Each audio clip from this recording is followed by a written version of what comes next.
David Beckham ဆန်ကြီးကို Bruno Fernandes ချိုးဖျက်နိုင်ခဲ့ပြီးတော့ Aston Villa ကို 3-1 နဲ့ Triton အနိုင်ရရှိခဲ့တဲ့ United တို့ရဲ့နိုင်ပွဲအင်္ဂလာ Football Show Daily ကတွေ့တာပါဒီနေ့ကျွန်တော်တို့ United တို့ Aston Villa ကို 3-1 နဲ့အနိုင်ရရှိခဲ့တဲ့ပွဲပြီးသုံးသက်ချက်တွေလုပ်ပေးသွားမှာပဲဖြစ်ပါတယ်အဲ့ဒီပွဲစဉ်မှာတကယ်ကိုကျွန်တော် Bruno Fernandes ရဲ့တိကျတဲ့ assist တွေဒီ Casemiro ရဲ့မာကျော်မှုတွေတကယ်ကောင်းမွန်တဲ့ passing တွေနဲ့အတူဘယ်လိုမျိုး Bruno Fernandes စံချိန်သစ်တွေတင်သွားခဲ့လေUnited တို့ရဲ့အခုနိုင်ပွဲကဘယ်လောက်ထိအရေးပါတယ်ဘယ်လိုမျိုးပုံစံနဲ့နိုင်ယူခဲ့လဲဆိုတဲ့အကြောင်းတွေကိုကျွန်တော်တို့သုံးသပ်ပေးသွားမှာပဲဖြစ်ပါတယ် United အတွက်တကယ်ကို Champions League ဝင်ငွေအတွက်ရေးကြီးတဲ့နိုင်ပွဲတစ်ပွဲဖြစ်ခဲ့သလို Bruno Fernandes အတွက်လည်းသမိုင်းတွင်နဲ့ညာတညာဖြစ်ခဲ့တဲ့ကျွန်တော်တို့ United ကွင်းလင်ကစားသမား David Beckham ရဲ့ assist အများဆုံးစံချိန်ကို Fernandes ကိုအခုကျွန်တော်တို့ကြော်ဖြတ်သွားနိုင်ခဲ့ပြီနှစ်ပေါင်းများစွာမကြော်ဖြတ်နိုင်ခဲ့တဲ့စံချိန်တစ်ခုကို Bruno Fernandes ကိုချိုးဖျက်နိုင်ခဲ့တယ်လို့ပြောရမယ်ဒီနိုင်ပွဲကလည်းအရင်လှပခဲ့တယ် Old Trafford မှာအရင်လှပတဲ့နိုင်ပွဲတစ်ပွဲဖြစ်ခဲ့တယ်အဲ့တော့ကျွန်တော်ပွဲအကြောင်းလေးပြောကြည့်ကြရအောင် United တို့ရော Villa တို့ရောအတွက်တကယ်ကိုအရေးကြီးတဲ့ပွဲတစ်ပွဲဖြစ်တာနဲ့အညီကျွန်တော်ဒူဆုံထုတ်ကစားခဲ့တယ် United ဘက်မှာကျွန်တော်တိုက်စစ်မြောင်းဦးကိုအန်ဘူးမှုဦးဆောင်ပြီးတော့ကျွန်တော်တောင်းမှနှစ်ဖက်ကို Ahmed Diallo နဲ့ကုညာ attacking midfielder ကို Bruno Fernandes ကတည်ပြီးကစားခဲ့တယ်ဒီကျွန်တော်တို့ Villa ဘက်မှာကျတော့ကျွန်တော်တို့တိုက်စစ်ကို Morgan Roger နဲ့အဓိကကျွန်တော် Oli Watkins ကတိုက်စစ်ကျွန်တော်တို့ဦးဆောင်ပြီးတော့ကစားသွားခဲ့တယ်ပထမပိုင်းမှာကျွန်တော် United အသင်းတို့က position အတာရခဲ့တယ် position အတာရခဲ့ပေမဲ့တကယ်ကိုကျွန်တော်တို့chance ကြီးမားမားတောက်လျှောက်ရတာမျိုးမရှိခဲ့ဘူးကျွန်တော်22မိနစ်မှာရရှိခဲ့တဲ့ Ahmed Diallo ရဲ့ကျွန်တော်ခေါင်းတိုက်ချက်ကတော့တကယ်ကိုကျွန်တော် Martinez ကိုအားအသင်းပွဲကောက်ကွယ်နိုင်ခဲ့တယ်ဒီကိုသာစောစီစီရသွားနိုင်ခဲ့မယ်ဆိုလို့ရှိရင်တော့ကျွန်တော်တို့ United တို့ပွဲကိုပို့ပြီးတော့ပေါ်စီကနေစိုးမိုးနိုင်မဲ့အခြေအနေဖြစ်ခဲ့ပေမဲ့လည်း Martinez ကတကယ်အမကန်လက်ဆွမ်းနဲ့ကောက်ကွယ်နိုင်ခဲ့တယ်ဒါကလည်းကျွန်တော် Bruno Fernandes ကနေ Bruno Fernandes ကော်နာနေပြီးတော့မကွေရချပေးတာကို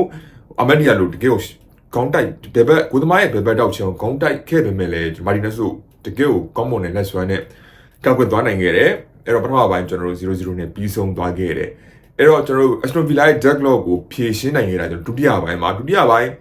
စပြီးသိမကြောက်ဘူးကျွန်တော် Bruno Fernandes ရဲ့ corner kick ကနေပြီးတော့ Casemiro သူ့ရဲ့ကျွန်တော်9ဂိုးမြောက်ဒီဟာဒီ9ဂိုးမြောက်ကိုခေါင်းတိုက်ပြီးတော့လှလှပပတွင်းသွားခဲ့တယ်ကျွန်တော် Bruno Fernandes ရဲ့အောက်ဆွင်း cross လေးနဲ့လှမ်းတင်ပေးလိုက်တဲ့အချိန်မှာကျွန်တော်ဒီနည်းနည်းလေးဂိုးဘက်နဲ့တဲမှာမရှိဘဲနဲ့နည်းနည်းလေးစောင်းနေတဲ့အနေထားနေပြီးလှမ်းတိုက်သွားတာတကယ်ကိုလှပခဲ့တယ် United တို့ရဲ့ဒီဥဆောင်ကပွဲအဖြစ်ကိုပြောင်းလဲနိုင်ခဲ့တဲ့ဂိုးတစ်ခုဖြစ်ခဲ့တယ်ဂိုး United တို့ရသွားပြီးတော့ Aston Villa ရဲ့ deadlock ခံစစ်ပွင့်သွားခဲ့ပေမဲ့လည်းဒီဥဆောင်ကိုရပြီးတာနဲ့ Villa ဘက်ကလည်းပြန်ပြီးအချိန်တင်လာတယ်ကျွန်တော်သိမကြောက် Aston Villa ဘက်ကခြေပေါက်ကိုပြန်လဲရရှိသွားခဲ့တယ်ဒီကူကတော့ကျွန်တော်တို့ဒီ corner ကနေစတင်မြဖြားခင်ခဲ့တဲ့အဲ့ဒါကိုဆုတ်ချက်ကတ်တဲ့အနေထားနေပြီးတော့ကျွန်တော် Rose Park လေးပြန်ရသွားတာကိုနည်းနည်းလေးဝသမားကျွန်တော်အငိုက်မိနေတဲ့အချိန်ဒီညာဘက်အချိန်လေးရောက်နေတဲ့အချိန်မှာလက်တစ်ပြက်ကန်သွင်းချက်နဲ့ကန်သွင်းခဲ့တယ်လောကကျွန်တော်လူကတ်ထားခြင်းဒါအဲ့ချိန်မှာကျွန်တော်တို့ Rose Park လေးလူကတ်ထားခံရခြင်းမရှိဘူး penalty area ထဲမှာအဲ့တော့ဂိုးသမားလည်းဘာမှကျွန်တော်တို့လုံနိုင်ခြင်းမရှိဘဲနဲ့ခြေပေါက်ကိုပြန်ပေးလိုက်ရတယ်အဲ့တော့ကျွန်တော်တို့ပုံမှန်ဆိုလို့ရှိရင်ခြေပေါက်ကိုပေးလိုက်ရပြီးဒီပွဲစဉ်ဒီရေးကြည့်တဲ့ပွဲစဉ်တစ်ပွဲလည်းပြစ်တယ်အဲ့လိုဆိုရင်ပုံမှန်ပြာသွားမယ်ဆို United တို့ရဲ့တကယ်ကိုကျွန်တော်တို့ဒီစိတ်သက်ကောင်းမွန်တဲ့စိတ်သက်ကိုလည်းမြင်တွေ့ရတယ်ပြာခြင်းမရှိဘဲနဲ့ပို့ပြီးတော့ကျွန်တော်ကောင်းမွန်တဲ့တိုက်စစ်တွေနဲ့တိုက်စစ်ပြန်ပြီးတော့အဆင့်နိုင်ခဲ့တယ်အဲ့ဒါကိုကျွန်တော်တို့ဥဆောင်ကိုဒုတိယဥဆောင်ကိုဒီပွဲမှာကျွန်တော်အရင်အေးကြီးတဲ့ကိုရသွားခဲ့တယ်ဒါကလည်းကျွန်တော် Bruno Fernandes ရဲ့တကယ်ကိုကောင်းမွန်တဲ့ vision ကနေရရှိသွားခဲ့တဲ့ဂိုးလို့ပြောလို့ရမယ်ဒီဂိုးဒီလည်းကျွန်တော်တို့ Casemiro Bruno Fernandes ကူညာဒီ၃ယောက်ကနေပြီးတော့ဒီပေါင်းဆက်ဖန်တီးသွားတဲ့ဂိုးလေးတကူလို့ပြောလို့ရတယ်တကယ်ကိုလှပပြီးတော့ Bruno Fernandes ရဲ့အစ်စ်ကကျွန်တော်တို့ဘလောက် Bruno Fernandes vision ကောင်းလဲဆိုတော့ဟောမြင်တွေ့ခဲ့ရတဲ့ဂိုးတကူလို့ကျွန်တော်တို့ပြောလို့ရတယ်ဒီဂိုးတွေကျွန်တော် Casemiro ဘောလုံးရတယ် Casemiro ဘောလုံးရတော့ထိန်ထိုင်နဲ့ Bruno Fernandes ကိုခင်းပေးတယ်Bruno Fernandes ရဲ့ကျွန်တော်ကုညာလွတ်သွားမယ့်နေရာကိုချပြလိုက်တဲ့ through pass ကအရင်ရေးကြည့်တယ်ဒီကိုကကျွန်တော် Bruno Fernandes ဒီကုညာပြေးမဲ့လမ်းကြောင်းလေးကိုကြိုတင်ခတ်မှန်းပြီးတော့ဒီအရင်လှပတဲ့ through pass တွေနဲ့လှမ်းပေးလိုက်တယ်ကုညာကလည်းတကယ်ကိုကျွန်တော်ပြေးလမ်းကြောင်းနဲ့ပြေးသွားပြီးတော့ကိုသမားနဲ့ဝဝအတွေ့မှာအမှန်ဒီကိုကနည်းနည်းလေးangle လေးကနည်းနည်းကျင်းနေပြကန်ခတ်တဲ့အနေထားဒါပေမဲ့ကုညာသူ့ရဲ့ကောင်းမွန်တဲ့အဆုံးသက်နဲ့ကိုသမားရဲ့ညာဘက်တောက်ထဲကိုကျွန်တော်ကောင်းမွန်တဲ့အဆုံးသက်နဲ့ကန်သွင်းသွားခဲ့တယ်တကယ်ကိုကျွန်တော် Bruno Fernandes ရဲ့လှပတဲ့through pass နဲ့ကုညာရဲ့လှပတဲ့ကောင်းမွန်တဲ့အဆုံးသက်ကိုကျွန်တော်တွေးရှိခဲ့ရတယ်အဲ့ဒါ United တို့ဥဆောင်ကိုပြန်လည်ရရှိသွားခဲ့တယ်ဒီပွဲမှာလည်း United တို့အနိုင်ရရှိဖို့ဒီဒုတိယဂိုးကလည်းအရေးပါခဲ့တယ် Bruno Fernandes ဒီဒုတိယ assist ရရှိသွားခဲ့တယ် Casemiro နဲ့ Casemiro သွင်းခဲ့တဲ့ပွဲမှာလည်းဒီ corner နဲ့ပထမ assist ဒီကူညာကိုသွင်းဖို့လည်းဒုတိယ assist လုပ်ပေးခဲ့တယ်အဲ့တော့ Bruno Fernandes အတွက်တမိုင်းဝင်တဲ့ညတညစံချိန်ချိုးခဲ့တဲ့ညတညဖြစ်သွားခဲ့တယ်ကျွန်တော်1999 2000ခုနှစ်တော့ David Beckham ဒီတရားဒီအတွင်းမှာ assist 15ချိန်လုပ်ခဲ့ပြီးတော့ဒီ United အသင်းအတွက်ဒီယာဒီတရားဒီအတွင်းမှာ assist အများဆုံးလုပ်ခဲ့တဲ့စံချိန်ကိုတင်ထားခဲ့ပေမဲ့လည်းဒီနေ့မှာတော့ Bruno Fernandes 2ချိန်လုပ်ခြင်းအဖြစ်2ချိန် assist လုပ်လိုက်ခြင်းအဖြစ်ဒီ David Beckham 15ချိန်လုပ်ထားတဲ့ assist ကိုကျွန်တော်တို့16ချိန်နဲ့တရားဒီအတွင်းမှာ16ချိန်လုပ်နိုင်တဲ့ assist လုပ်နိုင်တဲ့ player အဖြစ်ဒီ David Beckham စံချိန်ကိုကြော်ဖြတ်သွားခဲ့ပြီး United တို့ဒီ assist တရားဒီအတွက် assist လုပ်ခဲ့တဲ့ player တမိုင်းမှာကျွန်တော်တို့David Beckham ကြော်ဖြတ်ပြီးတော့တမိုင်းတွင်သွားခဲ့တဲ့ညတညပြောလို့ရမယ်ဒီညကျွန်တော် Old Trafford မှာတကယ်အရင်ရေးပါတဲ့နိုင်ပွဲတစ်ပွဲဖြစ်ခဲ့တဲ့ Bruno Fernandes အတွက်လည်းကျွန်တော်မေးမြန်းနေတဲ့ညအရင်လှပတဲ့ညတမိုင်းတွင်တဲ့ညတညဖြစ်ခဲ့တယ် David Beckham လို့ကျွန်တော်တို့ player မျိုးရဲ့တင်ထားတဲ့စံချိန်ကိုကြော်ဖြတ်ဖို့ဆိုရင်တကယ်ကိုလွယ်တဲ့အခြေအနေမဟုတ်ဘူးအဲ့တော့ Bruno Fernandes ကြော်ဖြတ်သွားနိုင်ခဲ့တယ်ဒီက congratulation ပါလို့ကျွန်တော်ပြောချင်တယ်အဲ့ဒုတိယကိုရရှိသွားခဲ့ဒုတိယကိုရရှိသွားတော့ကျွန်တော်အချိန်တိုက်စစ်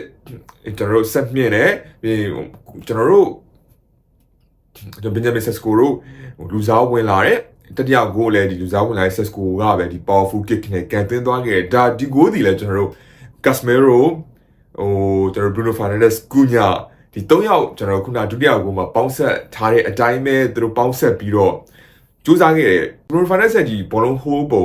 တကယ်ဒီညမှာ man of the match ကတော့ Bruno ကျွန်တော်ပေးခြင်းတယ်တကယ်ကိုကောင်းမွန်တဲ့ခြေစံပြသသွားခဲ့တယ်တတိယဂိုးမှာလည်းသူရဲ့ဘောလုံးဟိုးလုံးပြတဲ့ပုံပြိုင်ဘက်ကိုလှည့်စားတဲ့ပုံကလှပတယ်အဲ့ဒါကိုကျွန်တော်လှည့်စားပြီးတော့ Casemiro ကိုခင်းပေးတယ် Casemiro ကနေပြီးတော့ကျွန်တော်ဘယ်ဘက်ချမ်းမှာလွတ်နေတဲ့ကုညာကိုခင်းပေးတယ်ဒါပေမဲ့ကုညာ